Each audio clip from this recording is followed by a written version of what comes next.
Hello, good morning. It's a blessed Thursday. At maaga pa naman ako dumating ngayon, guys.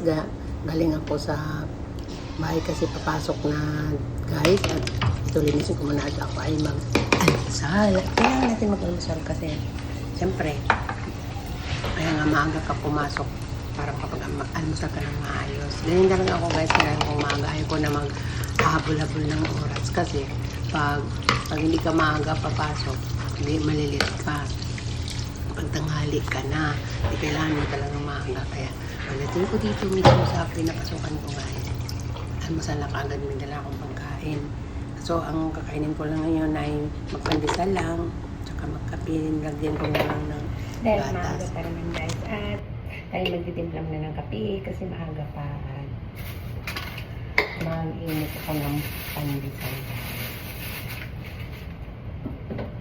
Bago ka papasok, maaga ka din mag-almusal kasi maaga ka nakapasok eh. Pag tanghali ka na, naman sa bahay, pinapasokan mo, tanghali ka na papasok, eh kailangan mo maaga. Para mag-almusal ka. Ganun guys, kailangan linisan ko guys. Nawit lang muna.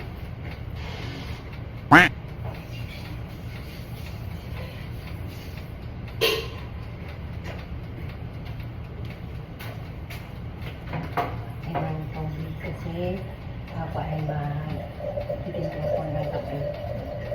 Ngayon ako kasi maaga pa naman.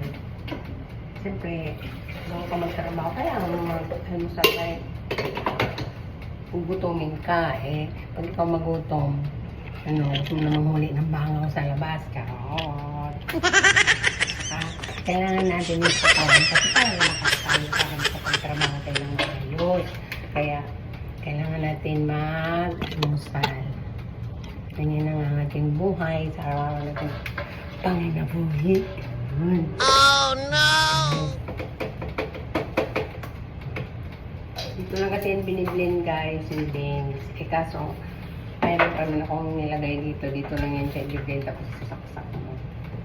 Kaya, pagkatapos niyan, kasi may tubig na yun sa loob, pipilitin mo na lang. Ayan, ganyan dito sa trabaho namin guys, may initan. Dito mag-init ng ulam. Ayan dito guys. Pagasan ko lang nila makasap ko guys. Kaya na mag-almusal.